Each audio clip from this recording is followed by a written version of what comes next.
Think he can't shine through the dark? Stream a Roshan Steele in high resolution? And record a play for the history books?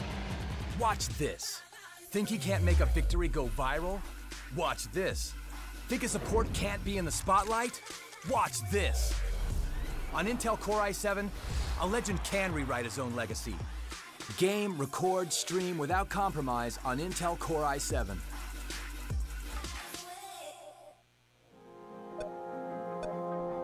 Remember where it started.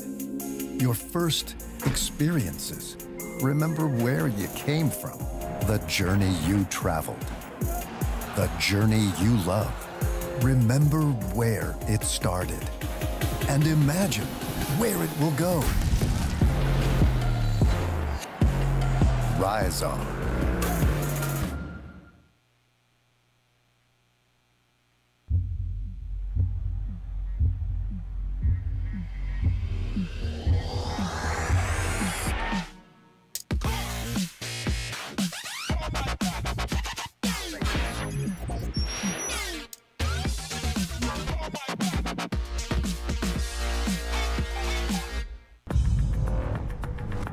No matter what your passion is, soccer,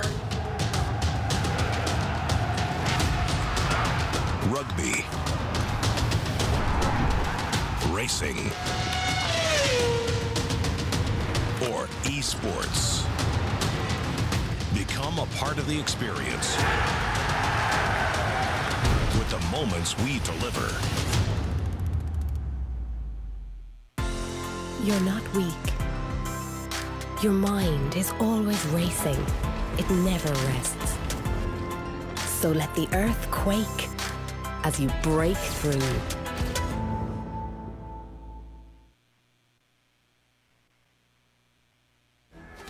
This is game fuel. It's domination in a can.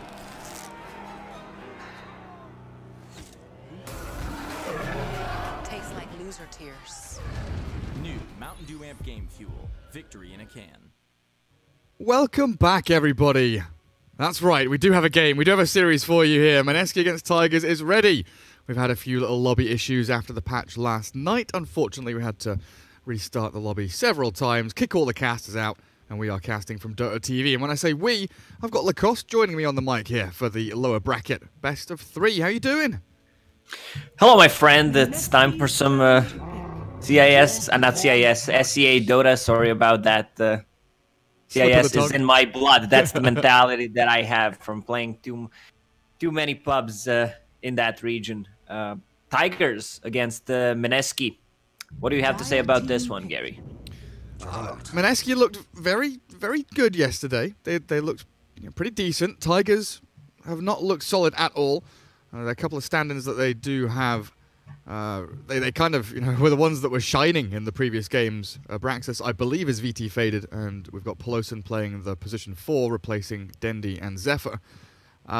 This best of 3 is pretty important for them.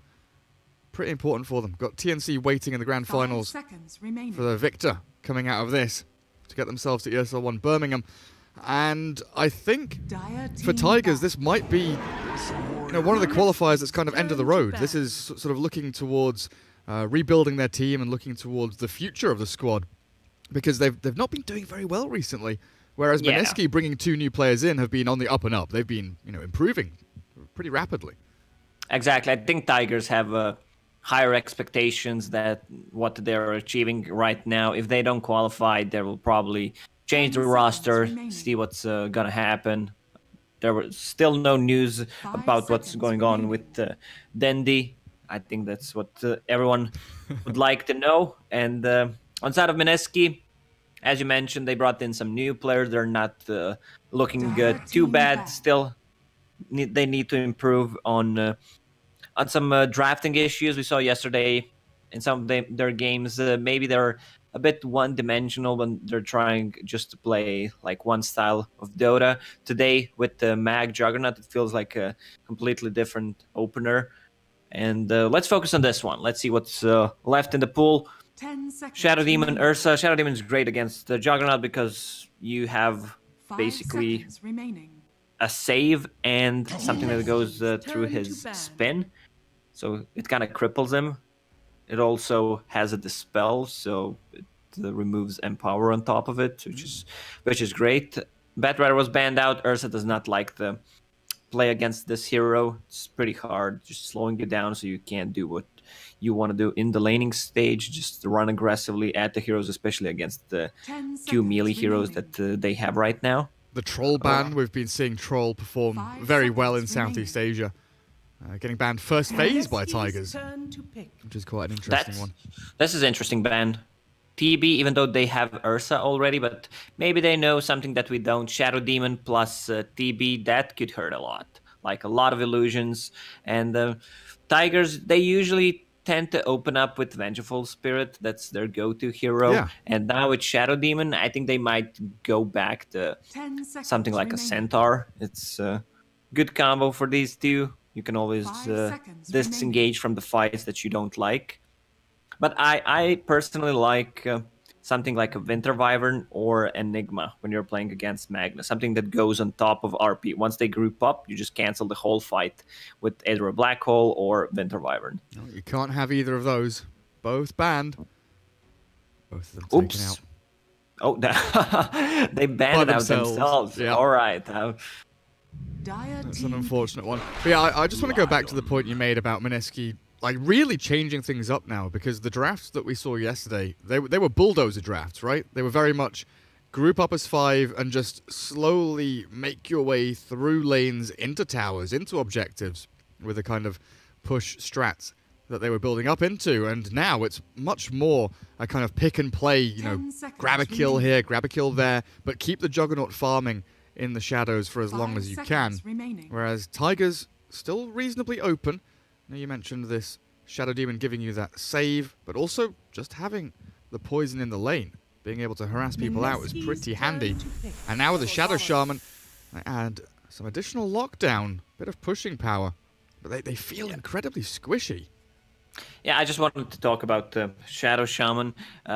In some of the games yesterday that we witnessed is Shadow Shaman, especially Mineski when they had it. Like he was using those to grab kills instead of going for objectives, going for towers. Also using those on tier 1 towers which were already dead. So you need to be careful about positioning your wards. Either if you drop them, try to split push, then enemy team realizes that then you don't have a team fighting power, and they use that info to actually go for your structures or go for Roche since you can't take a fight. Now we have a hex on hex action.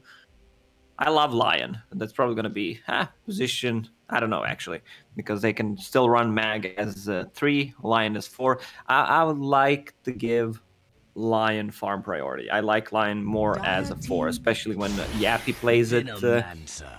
Get that Aghanim Scepter up and running. You can basically turn the whole game around once you get it.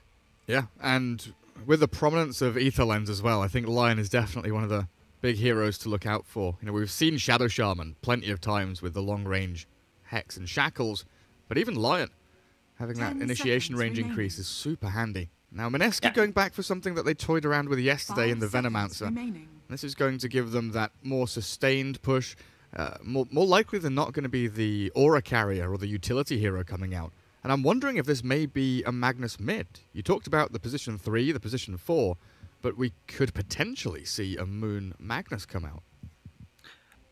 A lot of teams prioritize banning out Venomancer when they want to pick Ursa, because the hero just cripples him in the laning stage. Like, you can't do anything. Maybe with Shadow Shaman you can. I've seen these kinds of lineups going in Ursa's favor, because you have if you don't pick a hero in the laning stage with the Venomancer who has some kind of a stun to control the Shadow Shaman and cancel his shackles, then you could be in trouble. So I don't know if they want to lane Venomancer against Ursa and then put a Lion in his lane.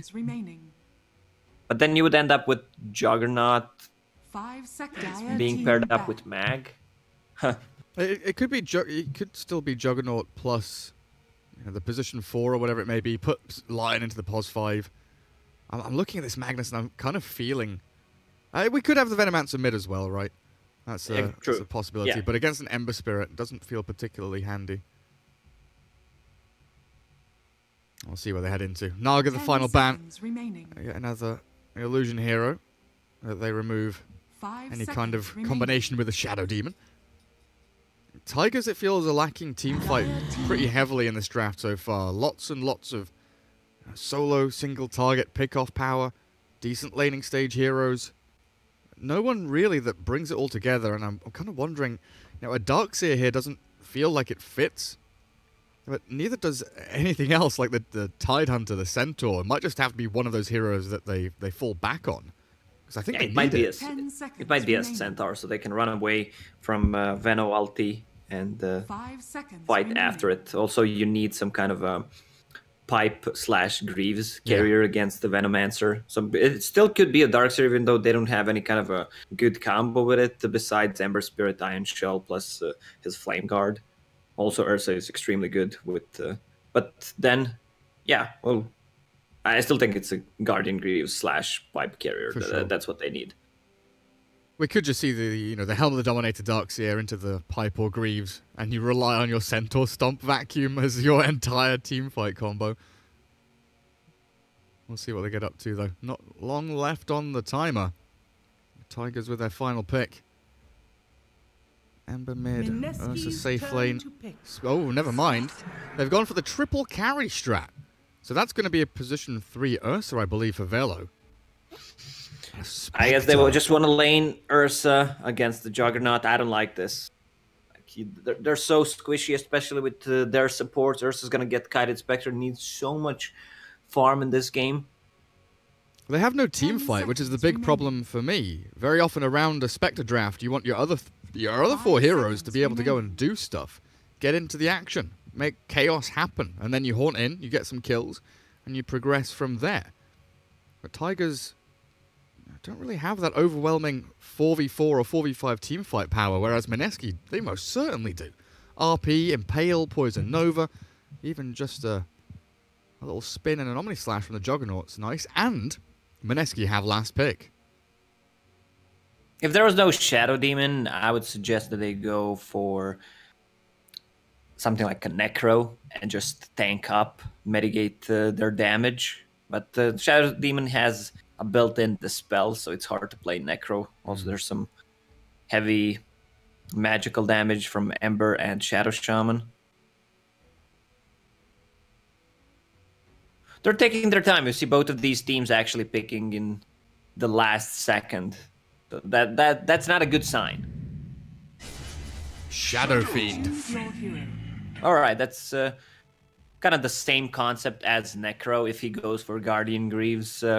When I said tank up, that's what I meant. And if KP will play Venomancer, I think they need to lane Veno against Ursa and just swap a couple of times, 2-3 times max, and then just stop it. And they can have Juggernaut against Spectre. So they've got the Shadow Fiend against the Ember Spirit matchup, which we all know after a couple of waves, hit level 4, level 5, Shadow Fiend absolutely stomps that matchup, as long as Ember doesn't get a kill or any real assistance. Position 4 Magnus, though. Something we haven't seen too often recently, kind of fell out of favor. There was that period of time where Magnus was picked in every single pub and every single pro game, no matter what was going on, just because Empower was so damn potent. Yeah, I like Mag more as a 4 than as 3. Maybe not in this game, since you can only empower one guy and get the most out of it. Shadowfen still benefits from Empower, just the damage, but no cleave. But overall, Mag, you still want to empower your 2 cores. So if you're playing a core Mag, you won't be running around that much, since you also want to get the items for yourself.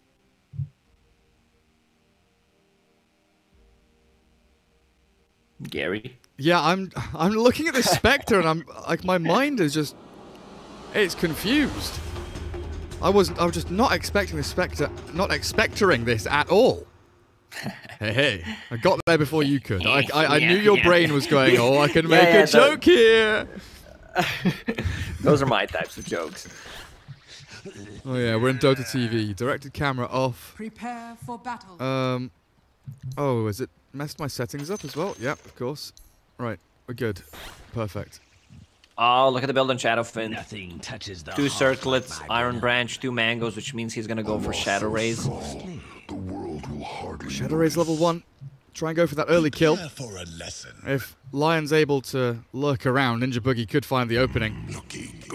So how are these lanes setting up then? So Abraxas on the Spectre is going top. 1437 Shadow Demon. 458 in the mid on the Ember. As expected, Venomancer wants the lane against Ursa, and now they have a mag. So, yeah, they have a tool to break the shackles. Now they know what's happening, trying to swap the lanes already. 30 seconds to battle. Magnus with the level 1 skewer to break the trees so he can pull into the wave more easily. Still going to be a bit awkward against that Velo Ursa. So what else are we setting up for here? Like you said, Juggernaut swapping out the lanes, moving up to top.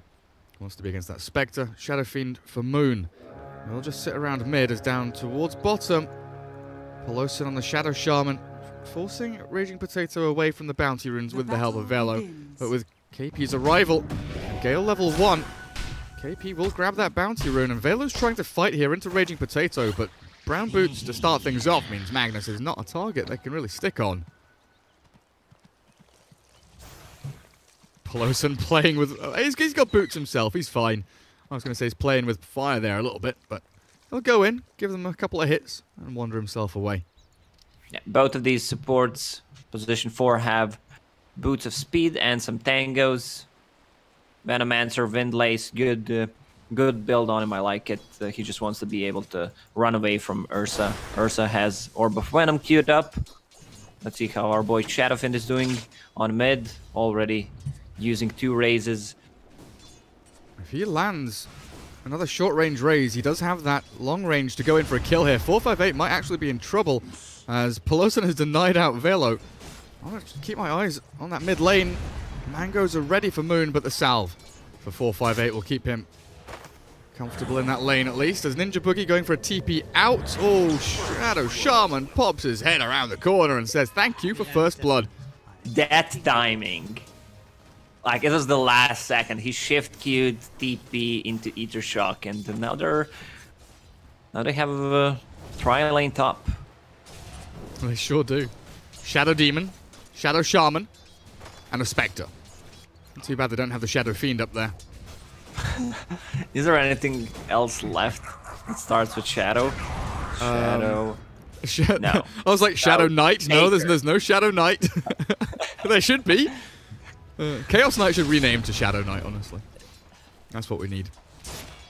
So bottom lane now is KP alone, 1v1 against the Ursa, with Magnus kind of just stacking and pulling. Might need to make his way up top, though, because Spectre has been given a lot of room here to get this free farm going, with the 2 supports behind her.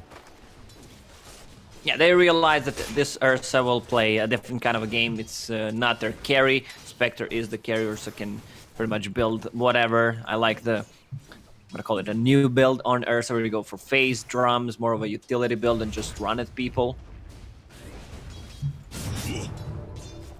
How's 458 doing? 10-0 against the 10-2 of Shadow Fiend, but it's getting to that really important portion of the laning stage now. Moon is about to hit level 4, so he'll have the physical right-click from Necromastery and the 2 points in raises.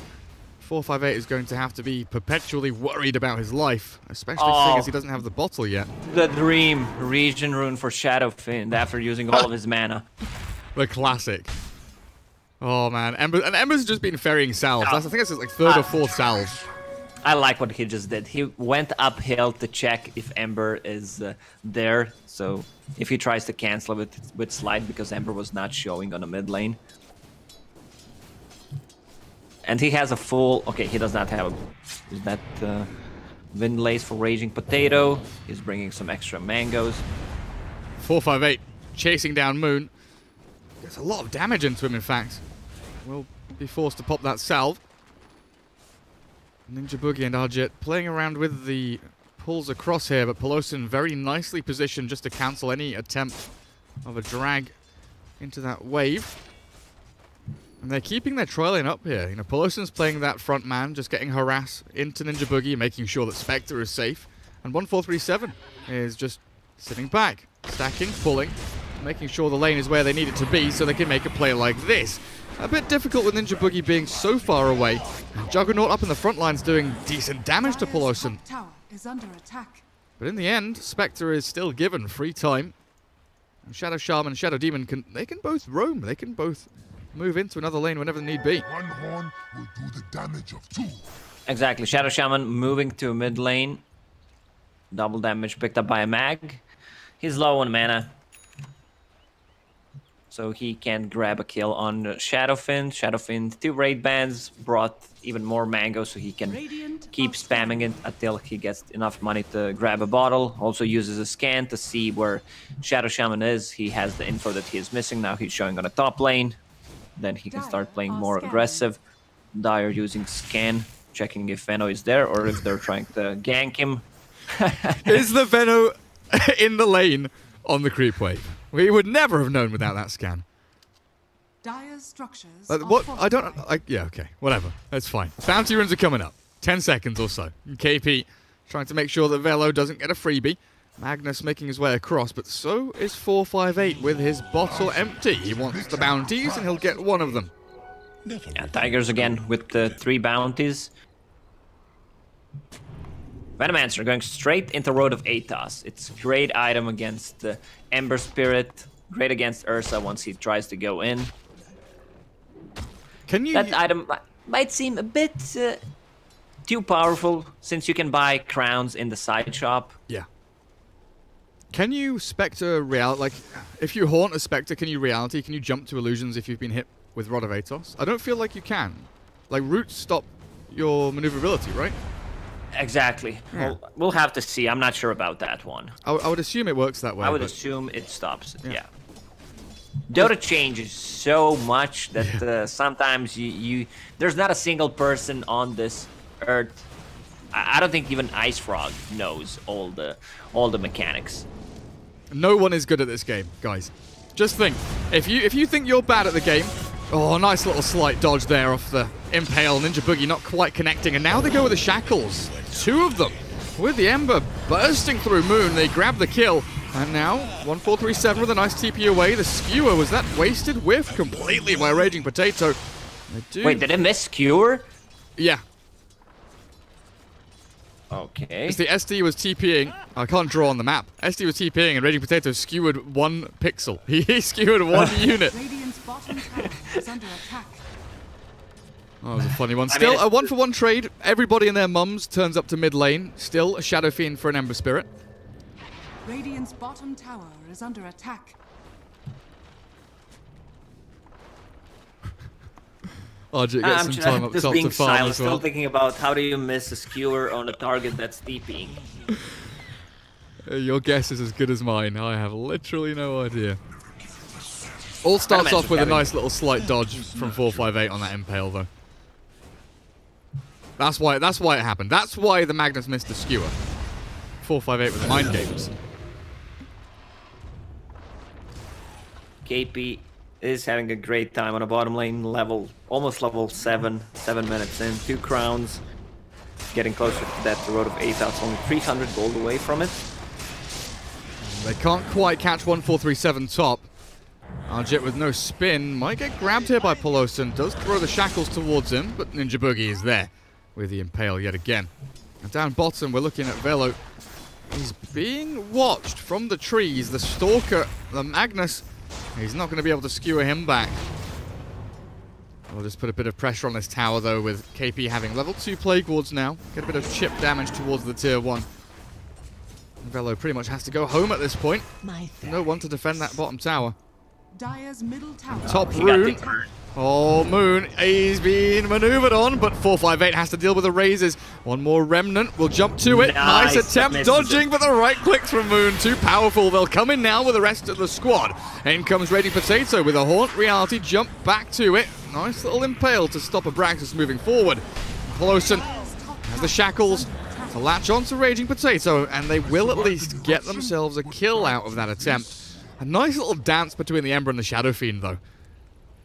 Well, if you were Ember Spirit, I would just keep running away. At least me, I don't know what you would do, because to the left of Roshan skilled pit? player. Yeah. Oh, hell yeah. because you know that he's gonna try to do something with the Remnant, like staying one step ahead, and then you just go for the most stupid IQ 20 play. Just keep running. It's like when you're trying to dodge a hook. Just keep running straight. Make them try and guess where you're going. I'm a budget player. It's easier for me to hook smarter players because stupid ones don't do anything and then you just miss because you can't really think what they're gonna do. You can't predict idiocy. Yeah, exactly. It's incredibly random.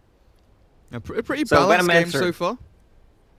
Yeah, the dream game. If Meneski gets 20 more kills, that's the dream score, and Tigers don't get a single one. Oh, hell yeah. And now Venomancer on the bottom lane has Urn of Shadows. We saw the exact same build from KP, but Q's Road of Athos, then realizes he's not having a good time, even though he does have a good time in this one. So still Urn of Shadows, canceling the Blink Daggers, the extra damage over time is just too good. Also gives him some mana regen so he can keep spamming out those wards. Once you get a few charges, it gives you that nice bit of extra sustain along with the healing ward from Jug. Jug now getting his phase boots going. Shadow Fiend back into the little safe pocket of farm. Big Wild Wing stack there ready and waiting for him.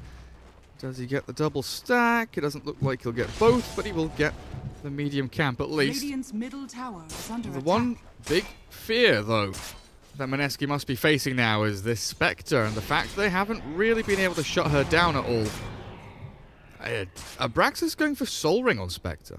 Yeah, that's a new build. I like it. It gives you some survivability. You also never run out of mana. You can keep spamming your dagger, even if you're just farming jungle. The camps are close enough, so you can use dagger on 2 camps, so you benefit a lot from it. It also gives you HP regen. That's pretty nice. I'm not sure who started that, but the first time I saw it, I was like, yeah, this might be good, and it actually is. Because we used to see the Urn build, right? The kind of Wraithband Urn.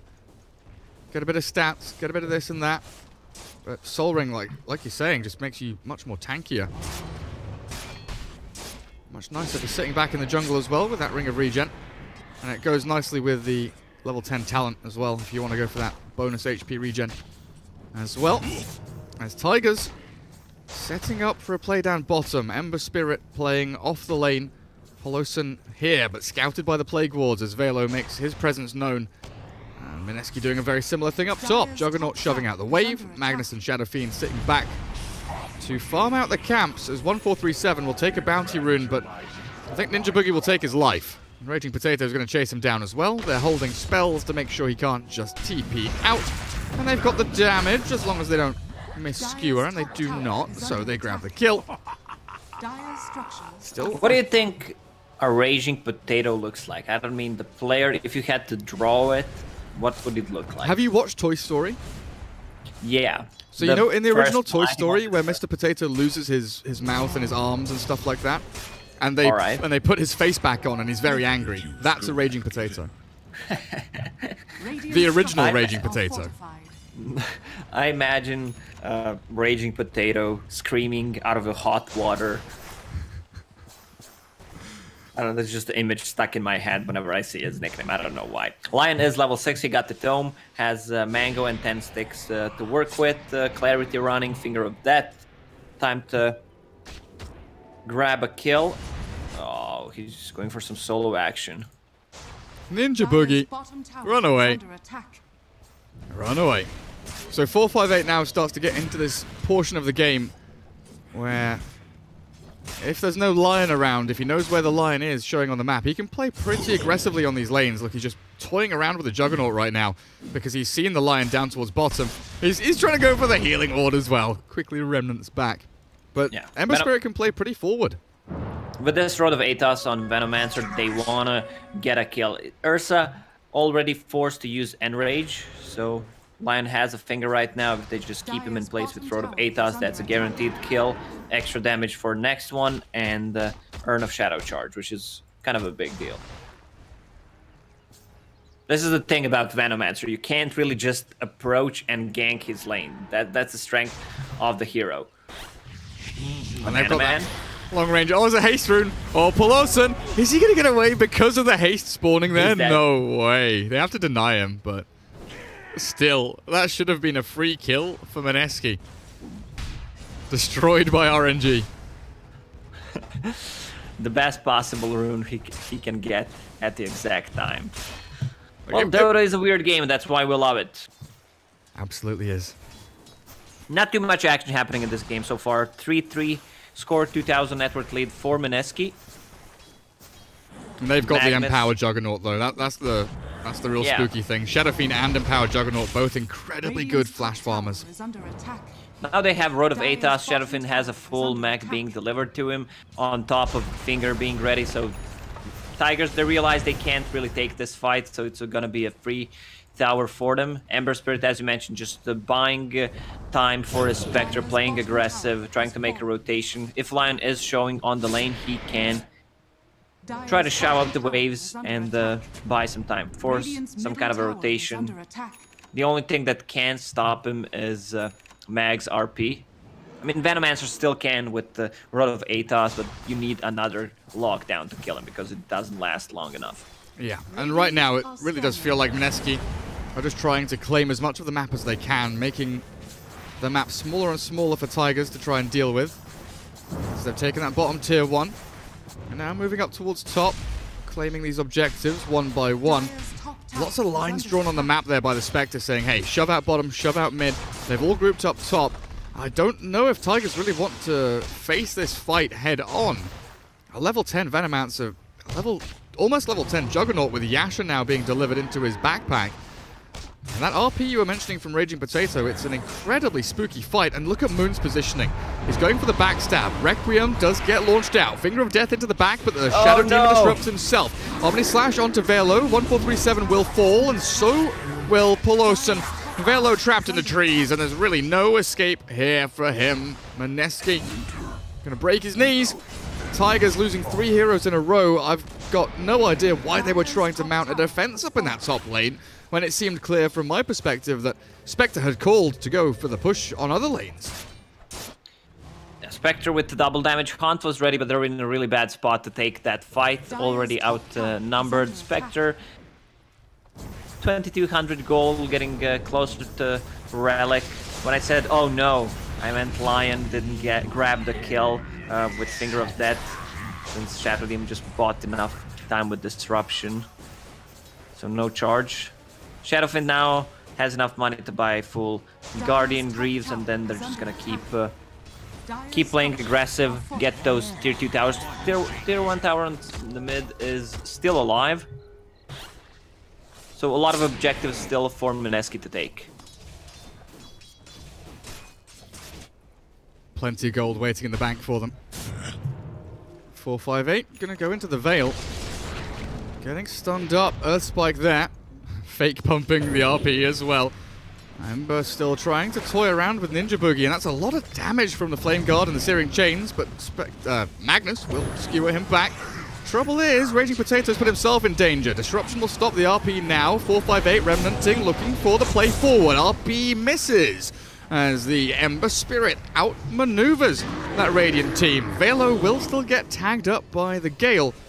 Nothing to cancel his TP home, though, as the rest of the Radiant team out of range, unfortunately. A very weird little poke and prod there from Tigers. Polosan's going to get hunted down bottom lane. Quick TP out might just be enough to save his life. And now 458 rocks up. Hello, Juggernaut. Is this a free kill for your Ember Spirit? You had a TP, what? Ajit in a lot of trouble, and down he goes.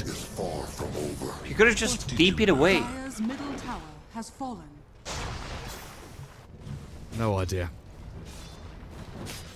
Well, that will set them back a little bit. Spectre haunting mid. Yeah, they want KP. Rod of Atos there, and that's now Haunt down. Big Poison Nova. 1437's dropping quickly. KP would gladly give his life here for a good couple of kills. They're going to get 3 in a row. Tigers turn into kittens, and the Dire Courier falling straight after the fact. Moon still hasted up. 1-2 raises, second doesn't land, but he's got the third for a triple kill. Now 458 gets a bit of revenge, taking down the Lion. Wants this Shadow Fiend real badly, but with a Requiem there, Moon, he cancelled it. He's trying to play into this Ember. The slight dodge. Godly plays from 458 and jumps away. What a bizarre game. These sequences of events, they're just monstrous. That's 1,000 gold for Ember Spirit just from Shadow Fiend kill. And this build, Veil of Discord on Ember Spirit, it's been a really long time since I saw it. Like, usually you want to grab it if your team has a lot of magical damage, but they don't have any. Like, you have Shadow Shaman, what? Shadow Demon? That's not enough. It's all for himself. I guess the armor you get from the Veil as well is pretty handy against heroes like the Juggernaut. And that empower damage, the Shadow Fiend with the right clicks as well. Radiant structures are fortified. I still didn't see mass Serpent Wards being used at all. Yeah. Well, there you go, Lacoste. You all you have to do in Dota 2 is complain. You whine, and the thing you're whining about will happen. It's like when you're queuing for pubs, and you're like in a 10-minute queue, and you're like, "Where's my bloody game?" And you go, "Dun dun dun dun dun," immediately, straight away. All you have to do is complain. Both of these teams have good Roche lineup. Ursa with 4 points in overpower, Fury swipes is easy to take, and when you're playing against Ursa, you always want to steal that Roche from him.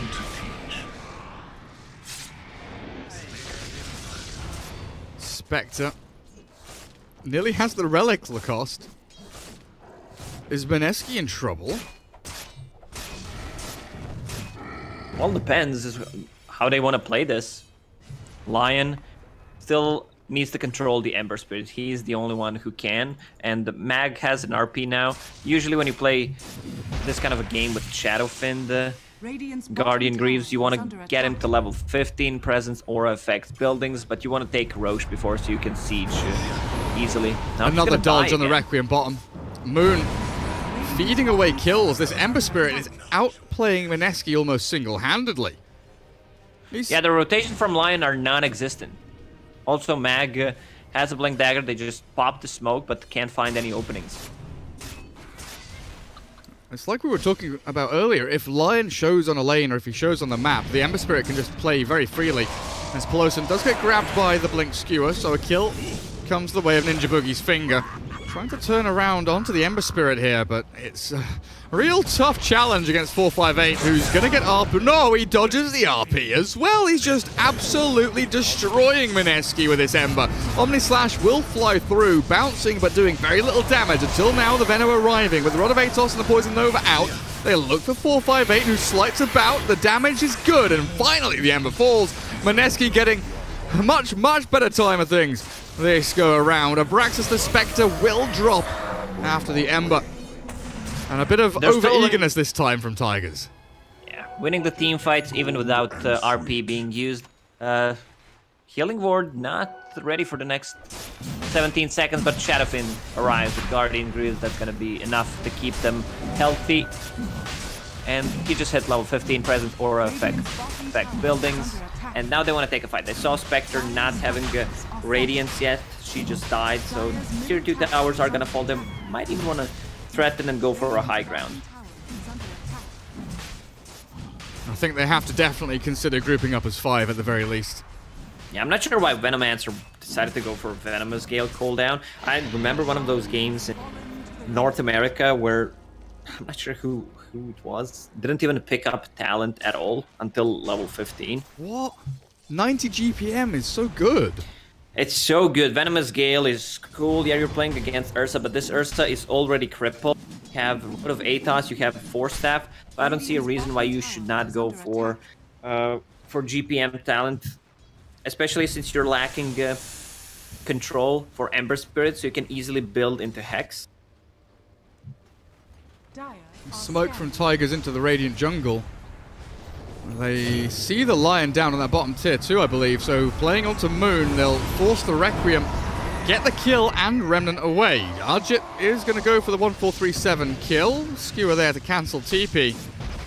But another very nice movement from Tigers to get that pick off and stop the 5-man group up. They've really delayed and stalled all of the plays the Maneskis wanted to make while keeping the Spectre in the jungle to complete Radiance at 22 minutes. Not the best timing on the Radiance, but whenever you get it, it always feels so good. This Veil of Discord in the team fights would also amplify the damage from Radiance. Level 15, you can see the power of that Soul Ring and the extra region from level 10, and now he goes for Spectral Dagger cooldown. Has enough mana to actually spam it out with that Soul Ring. Oh, they've caught the Ember under a sentry. 458 will pay for his crimes. Finally put in front of the jury. Maneski now, Shadow Fiend alive, needs to regather some of the souls he's lost. Shoving up that top lane. I think they should try and cut into that dire jungle, get some kind of wards deep down for that tier 2 mid and tier 2 top that they desperately need to take. They're not converging into that location though, and out comes the Haunt. The jump in from Ursa. Arjit down to about a third of his HP, but Ninja Boogie's the one that's dropping quickly. Now the Magnus. He falls without getting off his RP, immediately getting shackled up, hexed, disabled and killed before he could cast a spell. And the chase is on right now for Tigers. The buyback from 458 coming through. Trying to get any additional targets they can. Magnus there with the RP. Does catch the Ember Spirit. Skewer back, and where's the stuns? Disable's not quite landing, and 458's out of there. No chain disables until KP follows through with a Gale. The damage over time, it is ticking him down. Even with a sleight of fist, the Plague Wards will tickle him down into the ground. And Tigers, another very over-eager maneuver that they thought was powerful. They thought they were going to be able to get the job done. Didn't quite go their way. Yeah, I'm just checking out the damage from Venomancer. Damage done. Look at it. 1800 damage. Dire's middle tower is under attack. Now they're gonna threaten the high ground. They know that there's no Haunt. Destroying it. They know there's no Ember because he wasted buyback. Dead for quite some time. So the 5v4 fight up onto the high ground means a full lane of barracks. They don't have any of the additional side lane tier 2s though. As 1437's walked into his own demise. Maneski yules up onto Ursa, skewer back, dragged into the waiting arms of the Hex of Lion, and that's chain feed if I've ever seen one. That's nicely executed. Spectre will have Haunt in 40 seconds. They can kill the shrines. They still have a tier 2 tower to work with. Also Shadowfiend just TP'd bottom. Farm up his BKB. I'm not sure this Yule Scepter did that much. If he had a BKB, he would have been able to survive a couple of those ganks, which set them back quite badly. Bounty Rune's gonna spawn. 1437 will pick up one. Also Radiant using a scan. That's gonna connect, so it means 2 for 2. Dire's top shrine is under attack. And now they will move in for that tier 2 top. Take full control of the map. What's Roche like? 322 until fast spawn. Moon is very shallow here. He's close to his own mid tier 2 farming away. Already up at full souls. The rest of his team, they're prepped and ready up at top. Waiting for maybe another high ground push as Tigers, no smokes up on them. Would be nice to see maybe a little play to get in behind the Spectre and make something happen. But I think Tigers very tentative to do anything if the Spectre's not absolutely ready to fight. We still didn't see any like big RPs. I don't think we even saw a 2-man RP this game. Another missed RP. Just called it. They do still catch Ember Spirit. Moon falls, Ninja Boogie trails after, and the deny from Velo with the overpower there does clear up the Ember Spirit. Now Braxus with the double damage. Spectre wants to continue the hunt. Arjit will tank another dagger, but he's got that healing ward. And an Omni Slash if he wants to go back in on this. Velo is pretty weak, and there's the shockwave to secure the kill. A quick disruption from 1437 will buy time for Abraxas, but the Omnislash is still here, bouncing between the illusions of the Spectre, making short work of Tiger's lineup. Is that a buyback from Ursa Warrior? It is. Ursa. Yep. Fuzzy Wuzzy bought back. Man, this Magnus needs to step up. His RPs were really bad this game. I understand that he wants to initiate with it because if Spectre uses a Haunt, he's not going to be able to do anything. Now has a Shadow Amulet, so it could be easier. Hide under the shadows and try pop it after Spectre ulti. But he missed it so many times on Ember Spirit this game. 458's been pretty quick with his finger on the trigger to pull those sleights of fist, but... We can call out Mag, or we can give credit to Ember Spirit. I think we need more positivity in our lives, Gary, so we're going to call Ember Spirit guy with fast fingers. Absolutely. We can do both, you know. I can be the positive one. We can do good cop, bad cop. You can flame everybody and, you know, get the Reddit threads and the Twitter mentions. I'm just going to be nice and friendly. Why can't I be just nice and friendly? Just once. Wait, hang on, you're older than me, aren't you? Damn, I was gonna say I'm your big brother, but I can't do that. I'm your little brother. You've got to let me do what I want, or I'll tell Mom. Now with the full butterfly on Juggernaut, that's a ton of damage from Ursa and Spectre.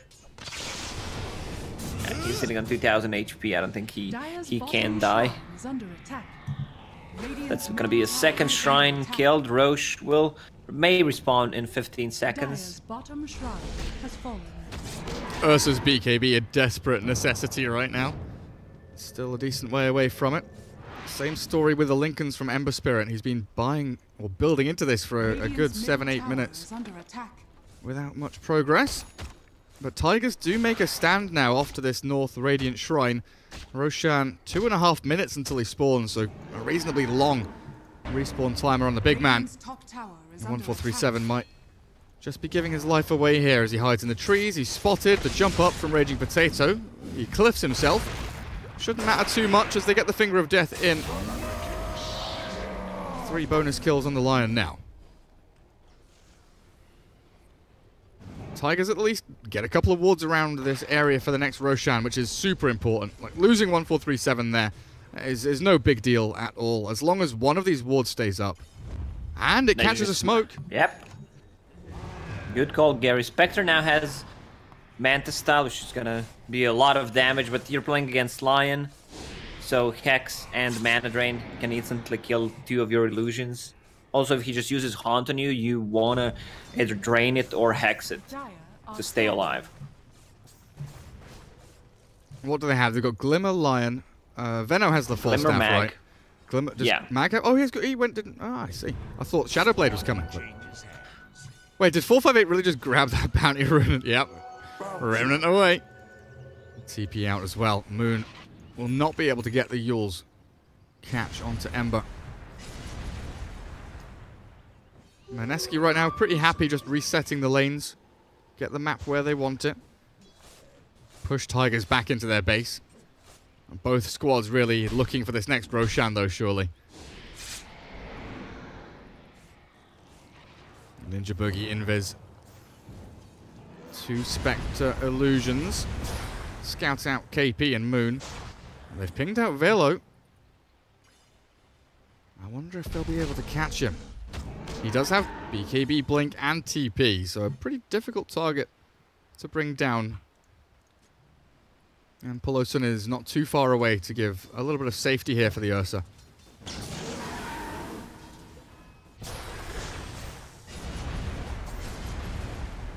Rotovatas.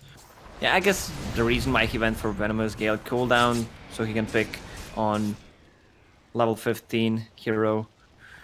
Gale hero impact summons 2 wards. Sick, bro. So sick. That's a Blink Hex. That's a Blink from Ursa as well. Shadow Fiend gets blown up. Serpent wards were expended, but a good catch there, and it buys time not only for Tigers to move out of their base and give Spectre that mid lane, but you look at 458 bottom. Double catapult wave coming in onto the tier 3. Radiant Courier trying to go off to Ninja Boogie, but the BKB from Velo gets another kill. And down bottom, 458 is still pushing your base. Tier 3 on half HP until Arjit finally arrives. That's a lot of damage on tier 3 tower. Shadowfin needs to play more carefully. He's been caught way too many times this game. Also, I think Shadow Shaman with this BKB and the Blink pickup on top of Etherlands, he needs to play a split push game with the Ember Spirit. They can easily outnumber them. He drops the wards, Ember Spirit shows up, has a Blink Dagger, a Lincoln Sphere, then Spectre uses Haunt on top of it, and they could easily grab the Raxes, kill into barracks. Mineski still with 2 heroes dead, haven't pushed out bottom lane. Very afraid of this Roshan being taken, so Juggernaut, Venomancer, and Magnus were all setting up for it. As Raging Potato, he wants to go for this Blink RP, but it's never going to happen, as 458 will just remnant back to safety. A mid lane easy tier 1. They don't have a glyph to defend it, so that really is a very simple objective take. Given off to the Dire. Oh, nice smoke from Tigers. Pelosin leading the charge. This is such a weird little thing. Like, the mind games of Mineski to not push out this wave, and then you kind of expect them to come out and push the wave at least once. I like that smoke from Tigers, but Mineski very, very disciplined in the way that they're playing together. You know, it could have been so easy for Shadow Fiend to say, I'm going to go and push one more wave bottom, but his captain says, no, you must join us. We are a team, a unit. Nobody goes alone, because if you go alone, you die. Yeah, they realize that the Tigers on the bottom lane can actually do a lot of damage and maybe even take the Rax's Venomancer as that pipe, Force Staff. A lot of utility and survivability on him right now, so not an easy hero to kill. Here's the extension of the mind games, right? No one's come bot, no one's come bot, no one's come bot. Now somebody comes bot. It's KP, but they had 4 people nearby. So if KP gets jumped on, they've got the turnaround potential, most certainly.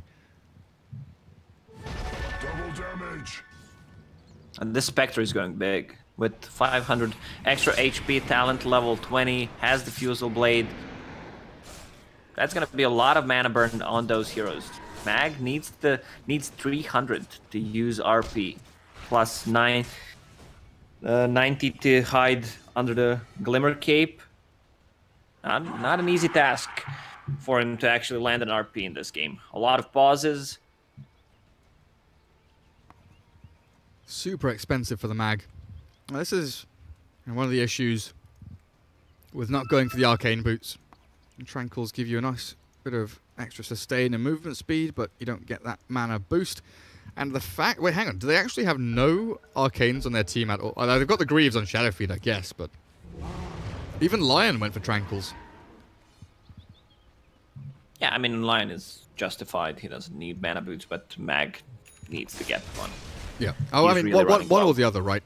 I feel like if you've got 2 supports that go Tranquils, one of them at least needs to go Arcanes. Spectre. Radiance off. Hiding away in the forest. Going for a haunt down bottom as we get a bit of Dota TV lag. Yeah, well, he should not be using wards like that. He's dead anyway. If Spectre haunts, they isolate him, no creeps around, extra damage from Desolate, Mantis style, he's dead. That's level 20. That's level 20 Shadow Shaman. So you have extra Shackle duration on top of Hex. Those wards could very easily have been high ground and taking a tier 3. Yeah. Oh, Roshan. Like right now, you can try to force them to go Rosh while Shadow Shaman is on the bottom lane with Mass Serpent ward. So you either take their side or take Rosh. Moon gets the deny on the tier 3, but it's still a tier 3 that Ember Spirit claims for himself. Oh, Ajit. This is very sneaky. Needs the Empower to come back again. Raging Potato will hand it to him. He's going to attempt this. Oh, maybe not. Gives it a second. Spectre Illusion. 7 seconds duration. How long do we have on the smoke? Can't tell because we're in Dota TV. Is he going to go back in? Go in. Go on, go in. Oh. He had time, but he didn't know. This game has devolved into something really quite weird. Like, Mineski are winning. Mineski have the Rax advantage. They should have the lane's advantage, but Ember and Spectre have been outplaying them the entire game. At the power of them being able to land the kill from really far away. Spectre Haunt, Ember Spirit blinking in. Same goes for Shadow Shaman. And they're getting all these BKBs up. Basher now on the Ursa on top of that BKB. Arjit with Butterfly, Skadi. KP with the full pipe done. Very handy against that Spectre Radiance. And Ember Spirit with a Black King bar of his own. Yeah, he does not have much damage right now, but he has a ton of survivability. Well, they see the Ember Spirit come and showdown bottom. Making a play into the Roche pit now and a concerted effort here to grab that Aegis and Cheese. Mineski do have 5 members all around this pit. As Polosan lurking towards the northern side. Dire Ops Ward gives him perfect vision of what's coming from the west. He throws the Serpent Wards into the pit. He BKBs and blinks away.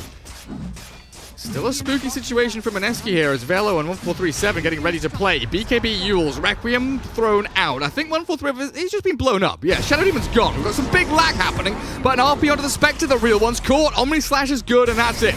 Tigers will need to buy back in force to try and defend this Roche, or they'll all die one after the other. Velo dragged back with a shockwave there, gets a bash in, but Arjit says absolutely not. And one by one, they're going to get grabbed up. Polosan TPing very nicely, swiftly back to the fountain as bottom lane. Ember Spirit getting caught, trying to push the barracks. He BKBs late and dies as the control from Ninja Boogie was absolutely perfect. Yeah, I'm not sure what happened in that fight. I had a huge lag, didn't see actually anything. Same. I can make stuff up. Yeah, Ember Spirit should have been in a different position, and Spectre needed to approach from the southwest. I'm just kidding. I don't know. I didn't see anything. Ember was bot, so I would agree with like, Ember needs to be in a different position. He needed to be near the Roche pit. Yeah, they got the Cheese and the Aegis. Juggernaut with Aegis, Shadowfin, Cheese. They're getting closer to level 25, both of them. Let me just check the buyback status. Spectre has one, no Haunt though. Ursa does not have one. Same goes for Ember Spirit since he bought a BKB. Mineski capitalizing on this 12k lead now. As they push top tier 3, open up the barracks. Simple objective takes. Might even be able to swing themselves another lane down bottom if they really want to push the issue. Equally, tier 4s are some pretty good objectives to try and handle, but they'll come down. Arjit doing some significant damage now, 355 on his right-click punches with a pretty massive amount of attack speed as well as this. Did SF go for it? He did. Presence Aura affects buildings. I mean, it's pretty common by now, but just wanted to make sure as the Requiem gets thrown into Spectre down to half HP immediately, and she's dead for 85 seconds. Forced to buy back now as the Haunt will cause everyone to lag in their shoes. Ninja Boogie gets blown up and Arjun has to spin back. Shadow Fiend has made his retreat.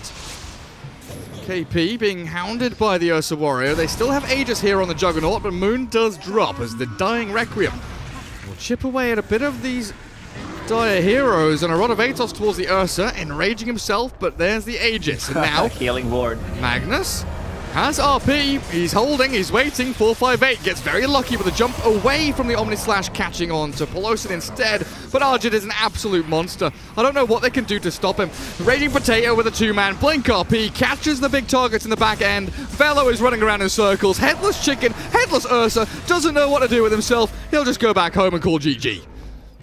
Yeah, overall better performance from Mineski. I feel like from what I saw that the Tigers are doing wrong. They're not making enough rotations, especially if you have Shadow Demon and Shadow Shaman. These two heroes can set up so many ganks. They secured Spectre's farm in the laning stage. even though it was not the best timing on the Radiance, I think they could have scored an easy kill if they just rotated one of the heroes so easily on that Shadowfin. They played well in the mid game, especially Ember Spirit, catching Shadowfin so many times and just delaying their push. Yeah, Tigers made some really nice moves, but overall, you know, you've in Dota 2 at some point you have to team fight. You have to have some kind of 3v3, 4v4, 5v5, whatever it may be. If they're pushing your high ground, if you're trying to push into their jungle, fighting around Roshan, another key example. And Tigers didn't have that overwhelming teamfight presence. They had sick plays from 458. They had a Farm Spectre. They had Polosan with some nice long-range shackles with a BKB. But they didn't have the fight-winning, game-changing ability or hero that I felt they needed. Maneski definitely did with that Raging Potato. Magnus bringing it all to a close at the end. Game 1. Maneski take it in this best of 3. Tigers, it's a long road towards that grand final, but we've got the rest of the series coming up. Quick break. Game 2 coming up in just a little bit.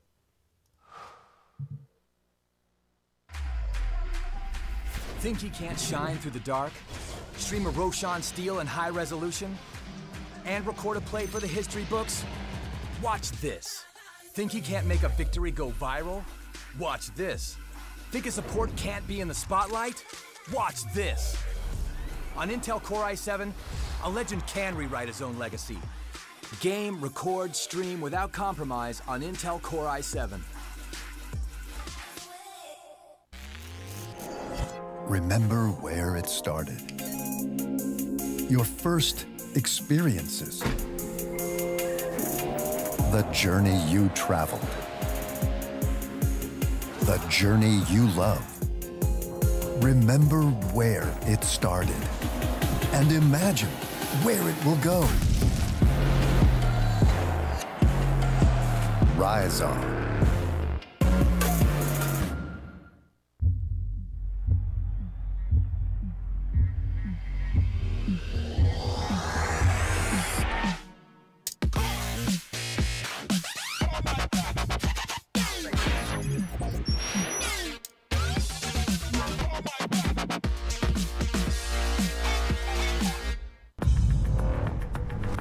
No matter what your passion is, soccer, rugby, racing, or esports, become a part of the experience with the moments we deliver. This is Game Fuel. 16 ounces of pure annihilation.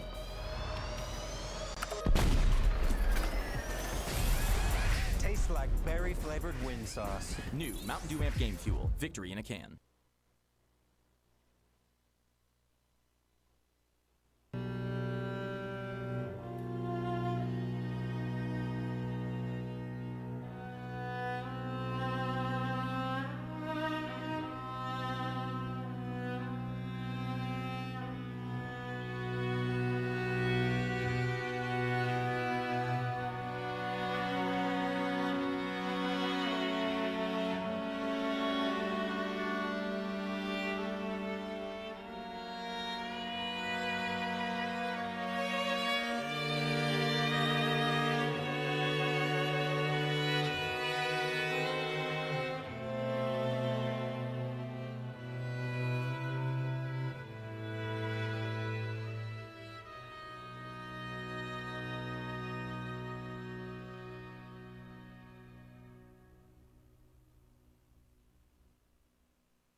Think he can't shine through the dark?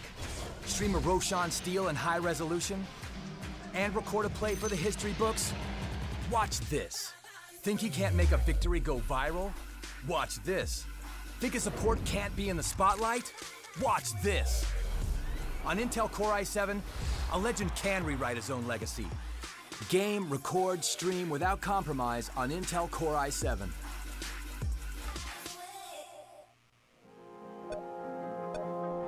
Remember where it started. Your first experiences. Remember where you came from. The journey you traveled. The journey you love. Remember where it started. And imagine where it will go. Rise on.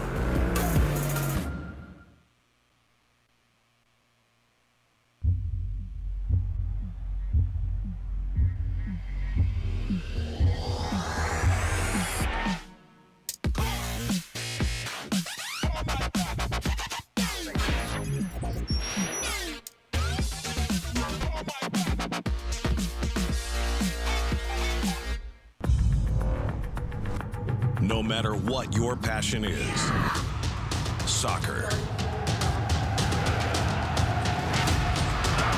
rugby, racing, or esports, become a part of the experience with the moments we deliver. You're not weak. Your mind is always racing. It never rests. So let the earth quake as you break through.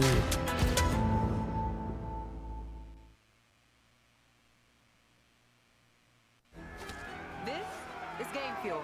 It's domination in a can.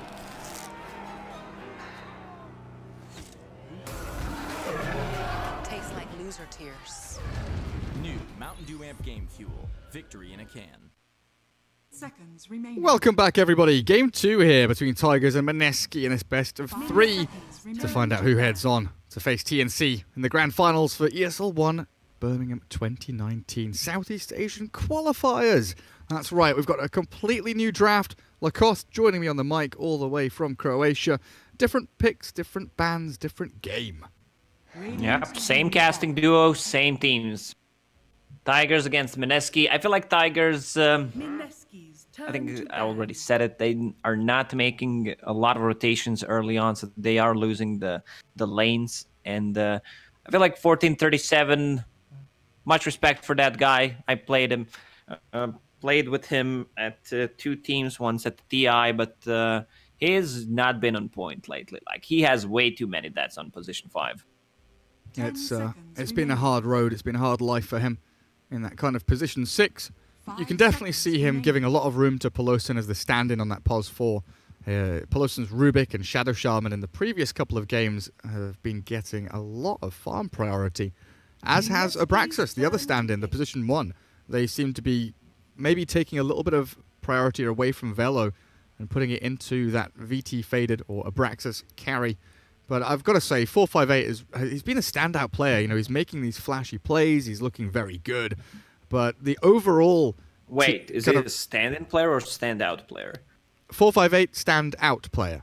Abraxas stand-in, 458 stand-out, Pelosin stand-under, 1437 stand... I'm going to stop now. But like, they've got individual players that are very good, and you know, laning stage looks decent. Their draft looks okay. It's not exceptionally good. It's not good. It looks okay, satisfactory. But the team cohesion, you know, the kind of working as a unit, the clockwork cogs that were together, don't seem to be properly in place. Whereas Mineski, you know, they do have a few issues here and there with people moving off alone on lanes and individually feeding once or twice here and there. But once they make that call, that decision to do something, they do it as 5. And I like it when they pick heroes like Wyvern, Earth Spirit, Darkseer. Very conducive to playing as a unit, as a pack. Get together, get your combos going, especially when you're up against someone like a Troll Warlord, which they've let through the draft. Yeah, OD is still in the pool, one of the better heroes I like against Troll World. Can easily control him, blow him up. He needs to be careful about using his ulti prematurely. I'm not sure if Mineski tends to play it against the Troll Warlord. Maybe Tiger's still deciding if they want to grab it for themselves. As you mentioned, Mineski already has a really good combo. For the laning stage, Earth Spirit plus a Darkseer, a lot of kill potential, also great combo on top of Winter Wyvern in the mid game. This is a great puck game if they want to play it, because they have no lockdown whatsoever. Witch Doctor, Tusk can dodge everything, same goes for Troll. And with a vacuum, Winter's Curse, and even just like a kick from Earth Spirit, Dream Coil is an exceptionally good tool to have here. 5 seconds remaining. They've got their 5, their 4, their 3. They're going in reverse order. Position 2 might be the one to come out now for Mineski. Tigers, it feels like doing... Oh, maybe not doing, but taking a leaf out of the TNC book, the Troll and the Witch Doctor together, it proved very, very nice for TNC yesterday. Yeah, they played it pretty much the same lineup 2 games in a row. But they were playing against the Nature's Prophet, weren't they? With Witch Doctor. Yeah. Witch Doctor has been on the rise. I talked about that yesterday. He's not a counter to Nature's Prophet anymore. Yeah, you have a good bounce, but it's still not as powerful as it was before. And now Nature's Prophet with Blightstone, you can't just really harass him. You can't trade hits. 1 hit from Blightstone plus a couple of hits from Treants. Although Treants were really overpowered before with their extra damage. Balanced a little bit better now. I feel like this is a difficult pick for Mineski, though. Like, do you want to pick your cat? Because you know that you're going to be against the Troll. You mentioned the OD, which could very well be banned out in that final spot from Tigers. So you've got to try and weigh the options here, and they do go for their position 1. In fact, the Spectre going to be in their hands this time around. Darkseer Spectre. Late game secured. Laning stage should be fine for them. Winter Wyvern, Spectre. I saw Kuroki playing Winter Wyvern and not skilling Splinter Blast until level 3. You get so much value out of your heal. It got buffed so much. 50 mana for level 1 heal. You can just keep spamming it. Especially on a hero like Spectre, who can tank up a lot of damage, and that heal, it really does translate into a lot more tankiness, but also more damage through dispersion. So the way things are looking, they're going to have the Darkseer Earth Spirit lane together for quite some time. Earth Spirit roaming into that Spectre Wyvern lane may be able to get them a kill, depending on what offlaner Tigers grab themselves up. But I'd be expecting here, Mineski, I think the puck that you mentioned is going to be a real big one, or the OD. Something that Earth Spirit can move into that lane with. Have an Iron Shell going and look for kills. Because Earth Spirit needs lanes that he can kill in, right? It's a great setup for Earth Spirit. You just use Astral, he can TP with Iron Shell, and it's a guaranteed kill. It could be a good OD game for Tigers as well. I can't believe that this hero actually survived. So Tidehunter, they don't have any heroes that deal well with the Tide. No Doom, no Disruptor. Can't really lock him down before he can get the Kraken Shell off. And they don't have any magical burst damage either. It's all very much damage over time. Back to OD. Back to OD. I would expect Tigers to ban it. And if that's the case, if you're Mineski here, what are you looking to ban? What's a mid-hero that you don't want to face up against? Well, depends if OD gets banned or not. Whenever I see OD, I think of a Sniper as a great counter. But you're playing against Earth Spirit, Darkseer, Spectre, so it's not going to work out. There's also heroes, like Lina, like Pugna, that are potentials. Invoker. Pugna could be a good pickup if they want to play it fast. Yeah. I'm thinking the speedy Pugna. Get together with your Tide, your Troll pretty early on. Try and punish and delay that Spectre's timing.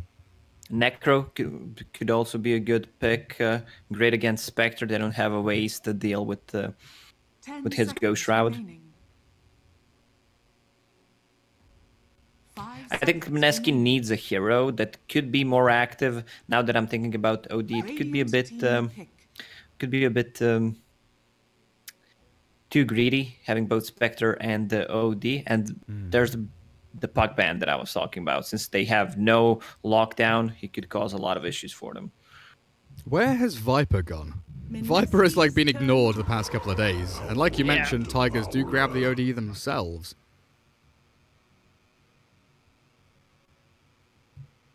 Final pick for Mineski. I like what Tigers just did. Like not because I predicted it, but they grabbed it, and now Mineski is in a bad spot. I just need to look at the hero list to see what they could possibly pick against OD. Pangolier? 5 seconds remaining. Like, it's not for the OD lane matchup by any means. I'm thinking about kind of mid game to late game. They go for the Pugna. So we mentioned pretty much all the heroes that would be picked or banned, and it comes that way around. So yeah, Pugna fits the profile. A hero that can buy time. Force Spectre, put the pressure on the towers, force the rotations coming out from Tiger supports. I would say that Tigers won this draft. I still think Mineski is a better team, but overall, I think Tigers lineup looks way better. They have a built-in save in OD. They have a Tide Hunter, which is going to have a good time. No real lockdown for him. Especially if he has the Tusk helping him out. Like, Tide plus Tusk against the Winter Wyvern Spectre, that's going to be an atrocious lane for Mineski. Something we saw TNC do yesterday was the heavy focus around tri-lanes to try and give their position one a better time. Maybe here they start with Raging Potato and KP together in the off lane, get the Darkseer to level 2 or 3, but Spectre will need a lot of help in the early stages of this match for sure. It depends what kind of a build Winter Wyvern goes for. If he gets that early heal, Spectre can just sustain. There's also kill potential with Splinter Blast, but I just think they need to give Spectre farm to keep her safe and healthy in the laning stage. And they also have another save with the Tusk Snowball. I wonder what kind of item build OD is going to go for if he grabs something like a Force Staff. I really don't see Mineski actually. Mineski lacks lockdown. That's the thing. They have one stun from Earth Spirit's roll. That's not enough. And they have no burst damage. Yeah, that's the big thing for me, is against a Tide, against a Troll, they've got no burst damage and they've got limited control. It feels very reliant on some big Winter's Curses coming out from Ninja Boogie with, you know, the combo of the Vacuum, the combo of the Magnetize and all that good stuff. Laning stage, very important here for Mineski, especially around this Earth Spirit and Darkseer. If they can have a good start, put some pressure on the Troll, things could snowball their way. Because top lane against a Tide, it's not going to be the most ideal of setups. And look at this. Speaking of tri-lanes, I thought Mineski might try one in a couple of minutes or so. Tigers have definitely set up to gather the Southern Bounty runes. And Velo's Tide is playing very aggressively up in the faces of the two Dire heroes up north. Yeah, Tide Hunter should be fine on the top lane. They really don't threaten the kill on him, especially once he gets the levels. And their tri-lane on the bottom is extremely deadly. You have Witch Doctor, Tusk, tag team on top of extra slow from Troll. Ton of damage. A ridiculous amount. And that was 3 bounty runes go the way of Tigers. Good start for them. As we can take a quick look at the lanes and how they're properly setting up. Mid is the OD for 458, facing Moon's Pugna. Spectre for Arjit. Ninja Boogie on the Wyvern, and Velo lurking in the shadows, waiting in the trees for his time to pop his head out and say hello. Tide Hunter wanders into lane. And down bottom, that tri-lane that you were talking about, Tusk, Witch Doctor, Troll, already positioning themselves very aggressively past the creep wave to make sure that KP and Raging Potato can't come in, sit in the creep wave, gather CS, and Raging Potato is going to roll himself down to the creep wave. He wants to drag this back to reset equilibrium, but he's probably given up first blood here to the tag team and the cask. That's him gone. Oof, not the greatest play. Is KP dead as well? Oh, he should be fine. He's Cask okay. is in cooldown, but they're going to pull the lane back. Troll. Troll with the slow. This is what I was worried about. There's another cask coming up in a second. 1437 will launch it. Nothing to bounce to, but the damage here from Pelosin and VT Faded get them a kill. 2 heroes drop down south for Mineski as the Troll Warlord off to a cracking start early on. Yeah, they try to be extremely greedy, pulling the second wave. I think Earth Spirit could have tried to pull the third wave instead, the one closer to tier 2 tower, because they realized they can't play this lane. They can't trade.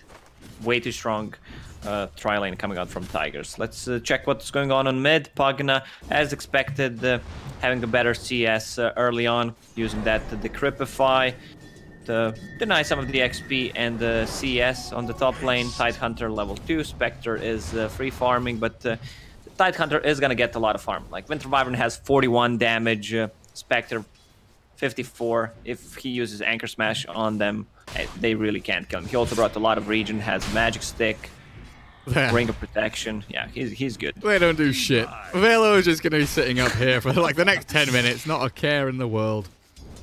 Oh, yeah, the fact that Pugna has like... be polite. Yeah, I don't care. this Pugna also with like 180 additional range. Starts to harass and chip away at 458, putting him within kill threshold, and this is why we wanted a hero in the mid lane that can activate or be activated by the Earth Spirit. Not quite a full completion on the kill on 458, but definitely puts him within range of death, so he's going to be sitting back a little more defensively and waiting for that courier to come out. As we see KP dips back into the jungle. Double Stout Shield on the Darkseer, pretty big indicator that he wanted to either cut the wave or have the wave dragged back multiple times so he could farm with the Iron Shells under his own tower. Unfortunately, it hasn't come to fruition, and now that they've left the lane, it opens things up for Tusk to start potentially roaming around. Boots and Orb of Venom here for Pelosin. They're even TPing the Wyvern behind the Pugna, afraid of where this Tusk is hiding. Yeah, Tidehunter, he needs to TP out. Has 2 points in Acro Smash. I expected him to get 1 more point in Kraken. Has Ring of Bassi, which indicates he's going to go for that Vlad's, which he likes to get. Extra mana regen for him. And it opens up the Roche. Also early Roche for them. Anchor Smash with Troll Warlord. Gush. Extremely effective. Moon tanking a bit of damage there. Everything's good. 4-minute rune is an arcane up towards top. Pelosin's getting chased down though. Shards on cooldown. Tag team coming up now, but the Iron Shell from KP onto this Raging Potato. Spirit. Nice cast to slow him down. There is a stick charge usage and a attempted rolling boulder, but Pelosin has juked him. It doesn't have any stuns though. No point in Snowball just yet, so it's a quick TP out from Jay back to Fountain. They do drag the attention of the 2 Radiant supports away from the bottom lane, so KP can get a little bit of farm, but it is a difficult situation to be in as this Darkseer now. They need to put either more pressure on Spectre with their supports or get more kills on the bottom lane, because right now I feel like they're not doing enough. Spectre is having a free farm, 24, same amount of CS as Troll, but Troll has more denies. But if you compare Troll to Spectre, once Spectre gets the Radiance, she feels a couple of times stronger, as a couple more times stronger than Troll. Bounty Runes, Ninja Boogie with Maledict, Anchor Smash, no points in Gush. He looks like he's okay. Maledict came a little bit late. Again, 3 for 1. Mineski only taking 1 of the Bounty Runes, still playing very, very afraid of what's coming over these hills and around these corners. They don't really have any vision out on the map either. I would really like to see... Yeah, Raging Potato has an Obs Ward ready to go out and place. Just something in towards the mid lane so they can see where this 458 OD is sitting, but also where the Tusk and the Witch Doctor are coming from.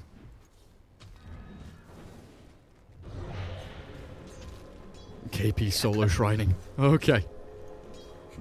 Tigers, they need to put some vision in the lane to see any rotations coming out to Troll, or just to see where enemy supports are so they can play aggressive on other lanes. There's a kill on the OD, yeah, he's done for. And 1437 may have stuck around just a little too long himself. Even with Raging Potato missing that first rolling boulder, Moon, level 6, triple null tally, has more than enough damage to pump into that OD and bring him down. So a nice little bonus there for them. Also creates space for KP. You know, that Witch Doctor being away from bottom lane means Darkseer can play a little more freely up against the Troll. Not easy by any means, but definitely much easier than when he was 1 versus 3. And now they're making rotation on top. 2 supports coming. As I mentioned, they need to put some pressure on Spectre. Tide is getting closer to level 6. With the Ravage, they threaten a kill on him.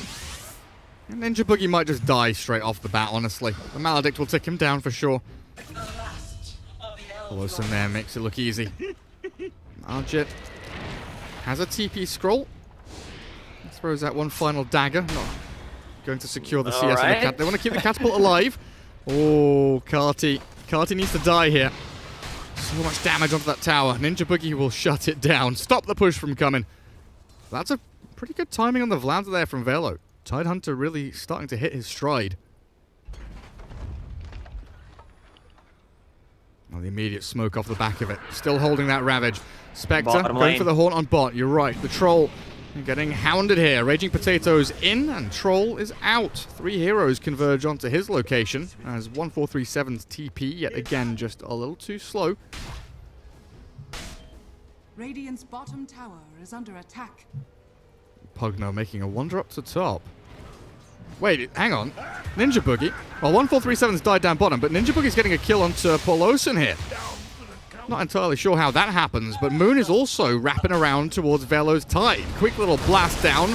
Ravage used. Not sure about that decision. He's got no TP, and one more blast into here. Nice attempt from Moon. Good dodge by Velo, but it's still, his life is forfeit. There is no escape. Troll Warlord will come in for maybe a bit of a return play. He does get decrept up, then nice little cold embrace, but Abraxas will keep whacking away at Moon. Getting the trade there. 2 for 1.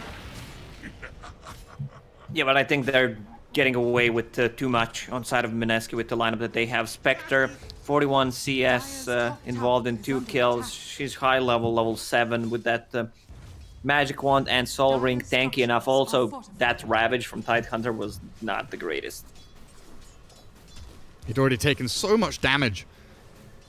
That Ravage did save his life for a little bit longer and gave the Troll an opportunity to come in. But I guess when you kind of add it all together, Troll, Witch Doctor, Tusk, Tide, 4 kills in quick succession.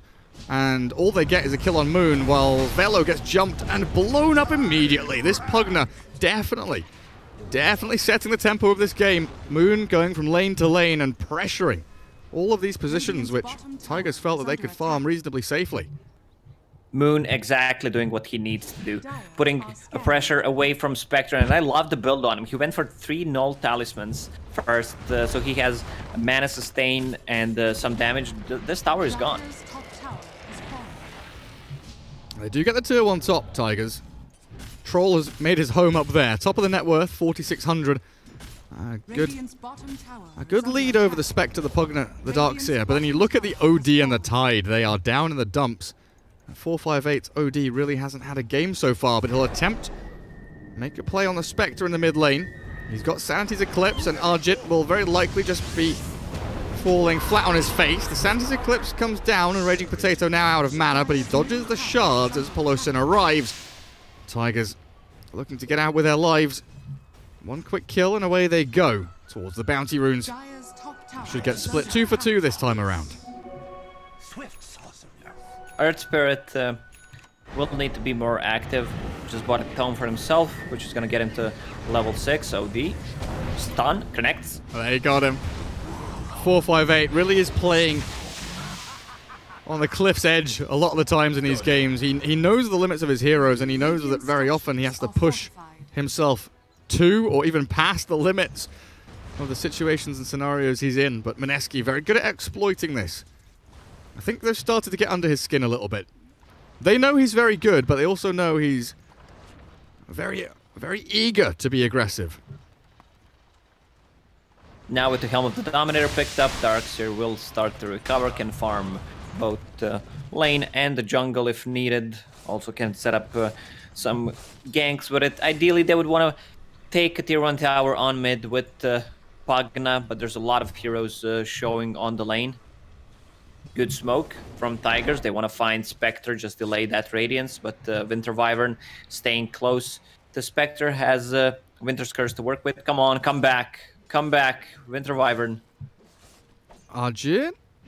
Oh, the shards and the snowball didn't drag the troll along with them. And Ninja Boogie was nearby regardless with the boots and the windlace. Had enough movement speed to catch up. Yeah.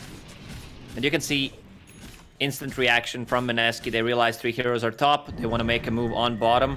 Raging Potato. Oh, that's 200 gold from that Centaur creep. Tower is under attack. And that was a fresh use as well. It's on cooldown for a minute now.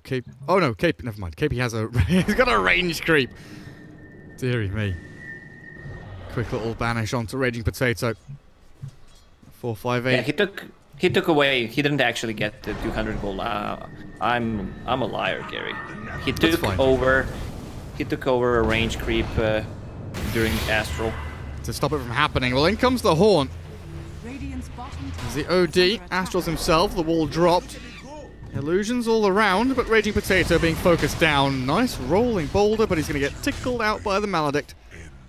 1437 is dying to illusions. The illusions, the range creep. No, Witch Doctor, run away. Gets the Urn Charge. His name is Robert Pelosin. He saves everybody. Pagna with your Arcane Rune will take the mid tower, and Spectre can farm the top lane. She was forced to go to jungle because a lot of supports were missing. And also this Troll Warlord playing extremely aggressive on their side of the map. And what's this now? Satyr Banisher purging Abraxas. Getting up on top of him. He does have Battle Trance if he wants to try and turn around and make a play. He'll pop it to delay his inevitable demise.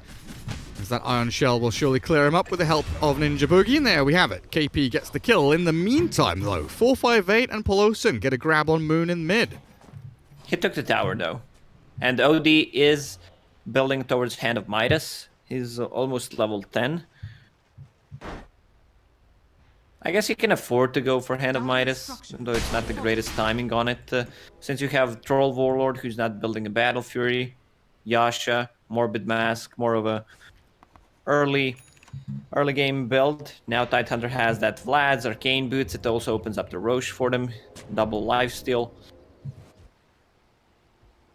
Spectre.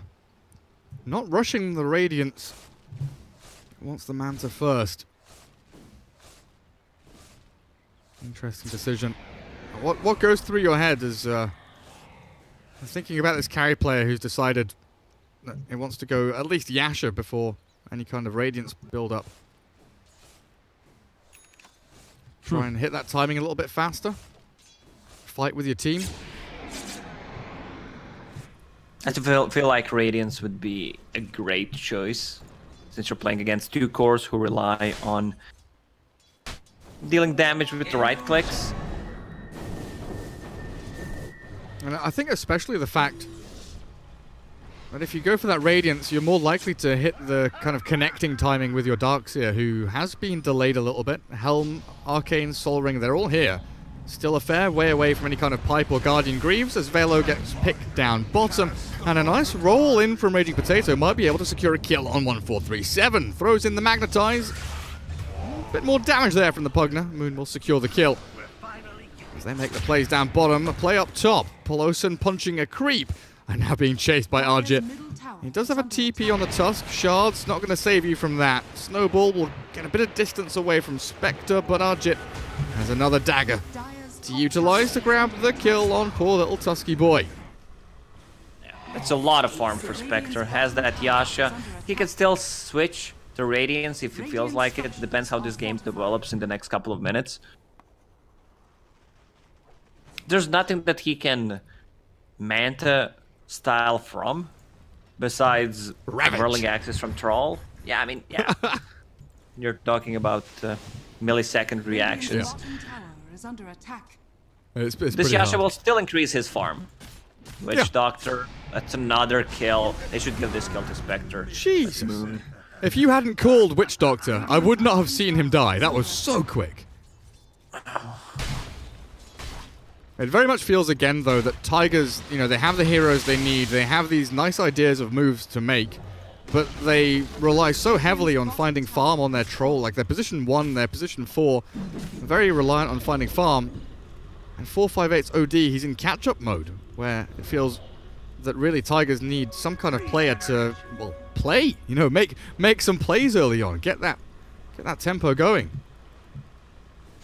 We're kind of being dictated to by Mineski, who are controlling every aspect of this game, forcing a Ravage from Velo again in the mid lane that does absolutely nothing to stop him from dying. Sure enough, they may grab a kill on Raging Potato. Decrep gives him a few seconds extra of life. But Moon with a Blink Dagger Ether Lens has such reach, such maneuverability. He's going to kill the Witch Doctor here, I think. Oh, gets in the trees just quickly enough. Moon being chased by Pelosa now as 458 makes his move in, but here comes KP. Ready with the Iron Shell. Not ready with a Vacuum or the wall. 1437. Yeah, Darkseer looks like he has Maledict because of that Iron Shell cosmetic. Maybe Witch Doctor fell for it. Radiant's top tower is under It's all space for Troll. Meanwhile, in Troll Land, top of the net worth, 7,800, working his way towards BKB. It's fine. Oh, if they grab the skill, this will be huge. Plus a tower. But there's no escape, right? OD is straight up dead. Yeah. Arjit wants the last hit, and he'll get it. It should be a tier 1 like you're talking about. Objective after objective. The map gets smaller and smaller here for the Radiant team, and the only kill that Tigers can get is the Ogre Frost Mage of KP from that Helm of the Dominator. But they do get themselves a tier 1 tower. In with the Haunt. They're trying to chase down 1437 in the back. Witch Doctor falls. Now, Abraxas in trouble. Walks through the wall. The shards will block out the rest of Mineski, but they've still got KP here with the Vacuum. There's the cancel on the TP. He does have his Battle Trance, but I feel like there's really no point at all. I mean, you should use it by some time. It's a 90 seconds cooldown. You're gonna be gone for almost 50. Died Hunter. Yeah, there was no good Ravage usage so far. There's no rotation from these 2 supports. They try to make one, fail to do so. They're in a really bad spot right now. Spectre has that Manta style. Diffusal Blade queued up next. She's just gonna continue to farm. This Soul Ring build with 6 extra HP regen talent is so good. You can just keep spamming it, and they're falling apart right now. Oh, it's all coming down. It's all crumbling now. Raging Potato, like he, honestly, I think Bimbo has missed 90% of the rolls, but it doesn't really matter. Okay, he's gonna die here to Pelosan. Kicks him away at the very last second. But just the fact that the Earth Spirit's able to get on top of people and use the other spells he has, the roll actually doesn't matter that much. He's just repositioning himself so that he's the tanky body on the front lines, allowing Moon, KP, Ninja Boogie to chase from a little bit further away. Radiant's middle tower is under attack. Tigers right now really don't have a place to call their own. Troll maybe can farm out another 1-2 waves down bottom, but top, mid, Northern Shrine, Southern Shrine, Mineski control the map. Spectre only died once this game, and his team is playing so well around him, either protecting him or just playing on a different side of the map. The Haunt, when it's online, they try to make him move, give him the kills. Feels like they want to smoke. Is there any smoke? There's one smoke on Winter Wyvern right now. 1437 is very ballsily walking towards the bounty runes, which Mineski had already set up to grab. Back, Snowball to buy some time, off to the creep camp, but Pelosan gets rolled upon by Raging Potato, blasted down by Moon, and one more hit will do the trick. Shards, well, they're decent. Still not going to save his life, though, as the final blast arrives. KP not done just yet. Nice little drop of his items there to pop his Soul Ring, get that additional value, additional efficiency. Iron Shell burning through 1437's life. And all of this without a Spectre, Lacoste. Arjit was AFK jungle. Farming away with Haunt ready. Haunt was ready, but he gets more out of just farming the lane and the jungle at the same time. A lot of aggressive wards from Meneski. They are controlling the map and controlling the game right now. And as you mentioned, Earth Spirit not hitting his rolling boulders, but still they are grabbing kills out of it. Troll with 10-second BKB. I'm not sure if that's gonna change too much. You're playing against Pugna with the Decrypify, so hard to actually do stuff right now. Tide Hunter also didn't achieve anything after the good laning stage that he had. And here comes the real threat. Moon with Dagon 5 queued up. Dagon 1 is down. Is it coming? Is it coming? On its way out to him. 1437 trying to play up onto the high ground right now. Ravage is ready for Velo, as they'll try and focus down the Helm of the Dominator Wild Wing from KP. But Meneski don't feel like they're in a rush to do anything, as long as they can keep finding pickoffs, like this one down bottom. Onto 458. Oh, Raging Potato. Something's wrong. Something's off. He really is missing a lot of these rolls. Yeah, let's just focus on a different hero than Earth Spirit. Sure, Pugna, look at him. Nearly solo killing Velo. Oh, they've got high ground vision. Oh, Velo doesn't know. Oh, the blast, the life drain, the blink away. Moon says, see ya. Not gonna catch me, I'm the speedy little green skeleton man. The way Moon is playing right now reminds me of OG, the way they play with Pugna, Thompson, with this blink dagger. Bell, sometimes he even gets a Windlace on top of it, or Glimmer Cape Ulcept, so you can just buy time, pressure the side lanes. He does get caught this time. Pelosin there was ready and waiting, knowing that Moon was toying around with them. Turn around to focus down on that Nether Ward with the Winter's Curse. Nice from Ninja Boogie, perfect. And in position to save the little Pugna boy. Troll? Yeah. Hey, you can cast this one, Lacoste. What's happening? Alright, this is what we've seen before from our boy Artur. Kind of stuck on the high ground. We'll try to TP out. Darkseer does not have another Wakeum. And in the meantime, Tusk does get picked off by Moon. Turning her back around on it. And that Dagon 2 now done. Oh, it sure is. Oh, the scary thing is, like, Spectre, even without the Radiance build, level 16, closing on 17 now. Haunt level 2 ready in 45 seconds. One flick of the switch here from Meneski really could just put this game out of contention for Tigers. But the rough thing is they don't have the best way of killing Roshan, do they? On the Dire team. Yeah, they're really bad about it. The one thing you can do is force them to get to Roche low for you, and then you snatch it. I wonder what the next item on Spectre will be. I assume something like a Abyssal Blade could be fine. Also, he could get a Butterfly. A lot of value from that missed chance from both Thrall and OD. Also, if he feels like it, if he wants to play it super safe, get a BKB. Oh, 458. What do you do in these situations? You're just being run at non-stop. 1437 going to be an additional collateral kill. KP is godlike now on this Darkseer. 9, 1, and 4. After that very early death, he's had 20-odd minutes, 22 minutes of not dying. And this really is becoming a very clean game for Meneski. It's become a clinic now on why Tigers are not able to face up against the bigger teams in Southeast Asia. Well, you can't kill the Roche, but if you pick up a DD, the things suddenly change. Roll on roll. Nice blink. Pelosin, he's still going to get dunked on Raging Potato. One more kick will do the job, and that's the Tusk gone for 45 seconds. And what are you talking about? DD Spectre in the Roche pit. Yeah, there it goes. There it goes.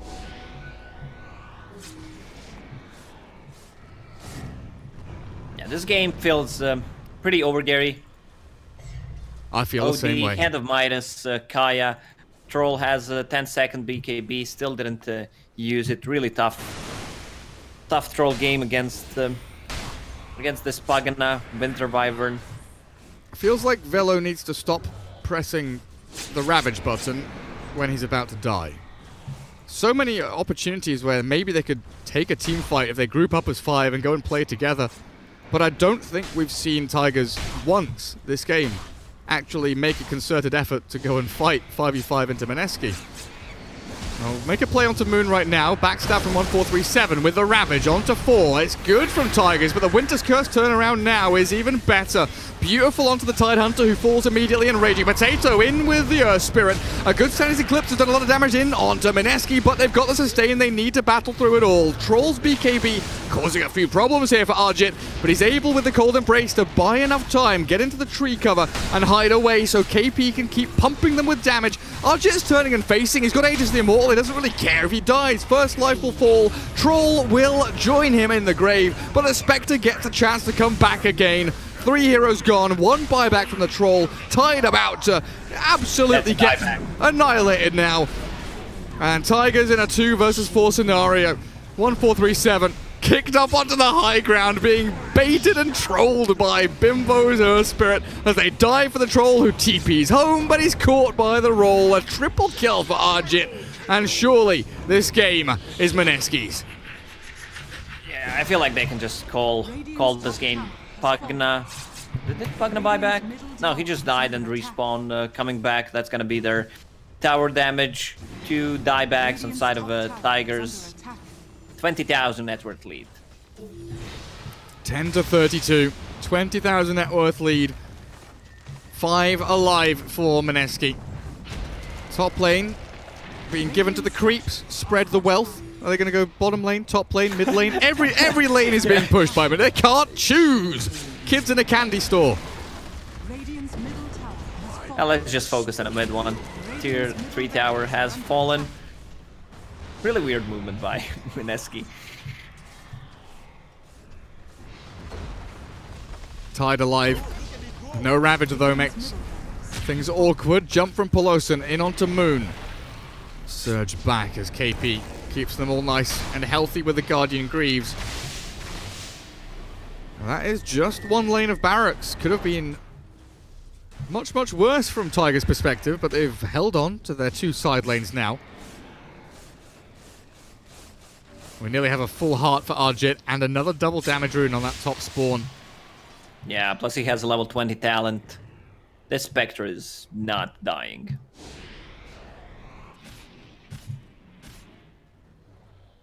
And as soon as Tigers leave their base, someone's gonna die.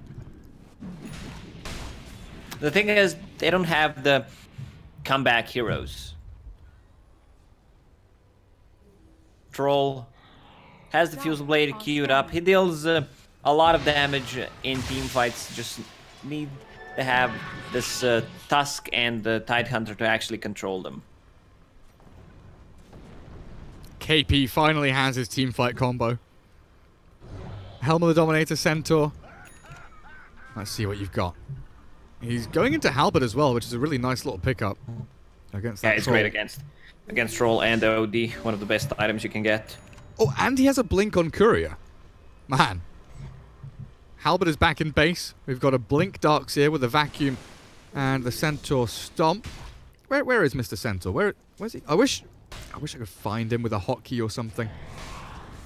I've lost him. I don't know where he's gone. But KP can have another one if he needs be. Bottom lane push. Arjit straight onto that tier 3. Pelosin trying to make the wraparound play with the Troll coming in from the northern side. Raging Potatoes up on the high ground, and the Winter's Curse is glorious. Absolutely beautiful. Turnaround Ravage to maybe swing things, but with the OD falling flat, there really isn't too much that Tigers can do. Troll stands his ground and battles through, but KP, Arjit chase him down past his tier 3. And Mineski, they've got this one absolutely locked down in the bag. Good game is called. 1437 taps out, and Mineski will be your second grand finalist here for the ESL One Birmingham 2019 Southeast Asian qualifiers to face against TNC tomorrow. Yeah, I think we can see and everyone can agree on the difference, the way Mineski and Tigers are playing. What the Tigers are doing is what I like to call not playing to win. You're just counter-reacting to what the enemy team is doing. They stopped making any rotations after that failed rotation onto Spectre in the jungle, and it feels like you're just waiting for this game to finish. Sometimes you need to risk so you can gain something. Yeah. And Mineski, even with not the greatest execution, especially from the Earth Spirit roles, they still managed to win this game. I gotta give credit to the KP. After a horrendous start at the bottom, just goes back to jungle, farms up, ends up being godlike. And Moon as well. Moon on top of that, but so much time for the team, especially for Spectre, just keeping her safe by making rotations, putting the pressure on the towers, and this Blink Dagger pickup on him was really valuable. Yeah, absolutely loved the Moon Pugna pick. I think it fit really, really nicely. But I want to come back to what you just said about, you know, taking risks and making plays to try and get advantages and try and sort of exploit weaknesses of your opponents, because it was something that I struggled to try and explain in that previous game, but I think you've hit the nail on the head, where Tigers felt like they were just waiting, right? They were waiting for Troll to be ready. They're waiting for OD to be ready. But Dota is not a game about, you know, waiting like this. Sometimes you have to go make plays to get that advantage and push towards your next item, push towards, you know, your level 15 talent or whatever it may be. But you look at the Witch Doctor and the Tusk, and they're kind of sitting on ramps, waiting to see if the enemy's coming. Oh, here they come. Oh, we're dead. Instead of making smoke plays themselves. And, you know, this does come down to Velo spending Ravage quite a lot while he's dying, I think. And the thing about Spectre's ulti is not just grabbing a kill. He's not afraid to use it early on, because it just shows where everyone is. They grab a kill, and he goes back to farming. Yeah. Straight back to farming. There we have it. That's it for us today. Mineski 2-0 against Tigers. Moving on to that grand final. Best of 5. TNC are waiting for them with a 1-0 advantage. So TNC already 1-0 up because they came from the upper bracket. Tomorrow at midday. Same time as we started today, which is 6 p.m. Singapore time. Midday Central European summertime. From myself and the Cost, goodbye. We'll see you tomorrow. Have a good day. Bye-bye, guys. Think he can't shine through the dark?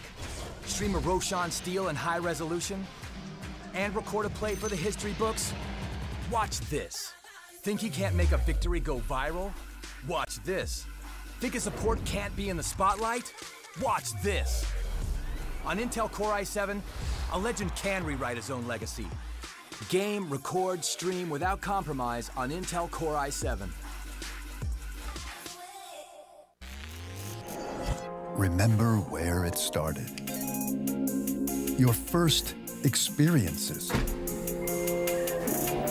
The journey you traveled. The journey you love. Remember where it started. And imagine where it will go. Rise on.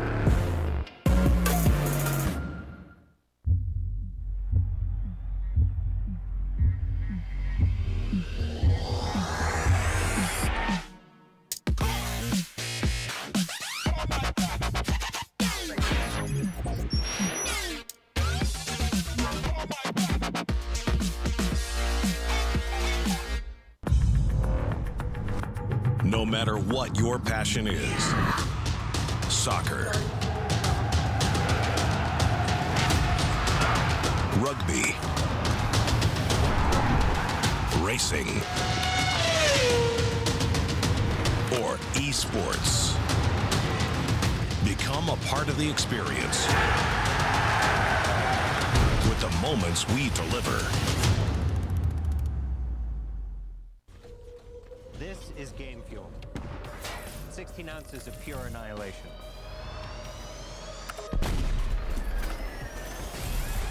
Tastes like berry-flavored wind sauce. New Mountain Dew Amp Game Fuel. Victory in a can.